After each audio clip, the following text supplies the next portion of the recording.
Hey guys, welcome to this lecture series of operating system. इस lecture में हम लोग बात करेंगे डुअल मोड ऑपरेशंस के बारे में। तो डुअल मोड ऑपरेशन जो है ये हार्डवेयर लेवल पे लागू होता है। जो इरेंट यूजर्स और फाउल यूजर्स है उनसे प्रोटेक्शन के लिए डुअल मोड ऑपरेशंस की यूज होता है। तो पहले हम लोग देख लेते हैं डुअल मोड क्या क्या है।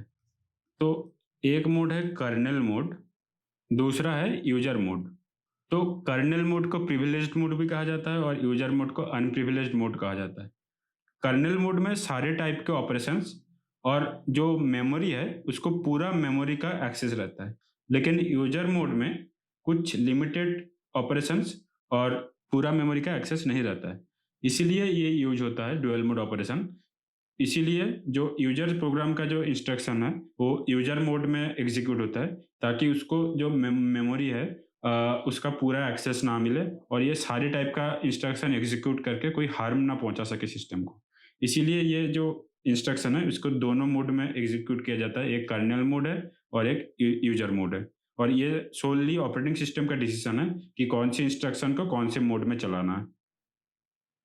डुअल मोड का जो पहला मोड है उसको जो मेनली कर्नेल मोड कहा जाता है। इसको बहुत सारे नाम से भी जाना जाता है, protected mode, supervisor mode, system mode, monitor mode और प्रिविलेज्ड मोड के नाम से भी जाना जाता है। क्योंकि कर्नेल मोड में जनरली प्रिविलेज्ड इंस्ट्रक्शन जो सारे हैं उनका ही एग्जीक्यूशन होता है। तो देख लेते हैं उन लोगों का कुछ एग्जांपल। जैसे कि हो गया आईओ ऑपरेशंस। दूसरा है अगर टाइम सेट करना है तो time set of the system clock.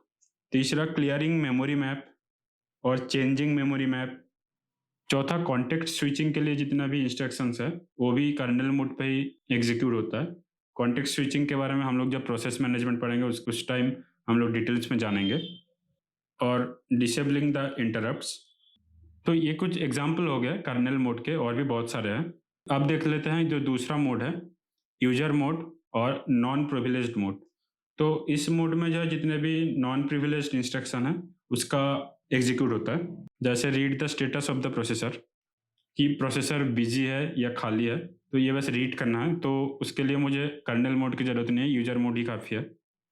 Read the time of the clock, sending final output to the printer.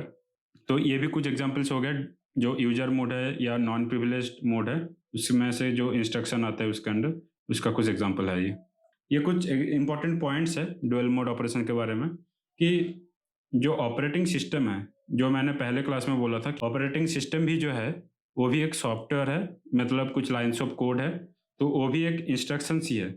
और जो ऑपरेटिंग सिस्टम की इंस्ट्रक्शंस है वो हमेशा कर्नेल मोड पे ही रन होता है। दूसरा जो मैंने पहले ही बताया कि यूजर प्रोग्राम की जो इंस्ट्रक्शन है वो जनरली यूजर मोड पे ही रन होता है।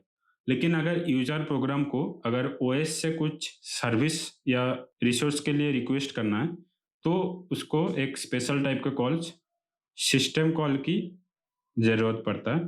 तो यूजर प्रोग्राम जो है सिस्टम कॉल के जरिए ओएस को रिक्वेस्ट करता है, वो सिस्टम कॉल एग्जीक्यूट होता है कर्नेल मोड पे और privileged mode.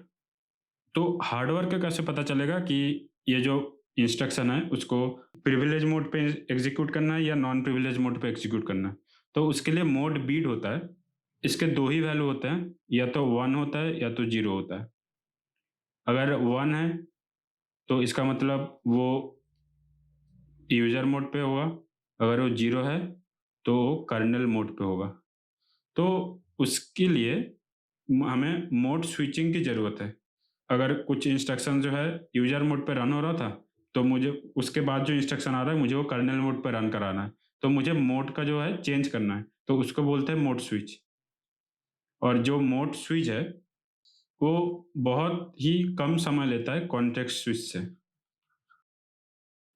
So mode switching takes very less time compare to the process switching और कॉन्टेक्स्ट स्विचिंग। कॉन्टेक्स्ट स्विचिंग के बारे में हम लोग पढ़ेंगे प्रोसेस मैनेजमेंट में और भी डिटेल्स में। तो इस लेक्चर के लिए इतना ही। उम्मीद करता हूँ कि आप आज कुछ नया सीख पाए। अगर आपको ये लेक्चर अच्छा लगा तो लाइक, शेयर और सब्सक्राइब ज़रूर करें और मिलते हैं नेक्स्ट लेक्चर में। Thank you.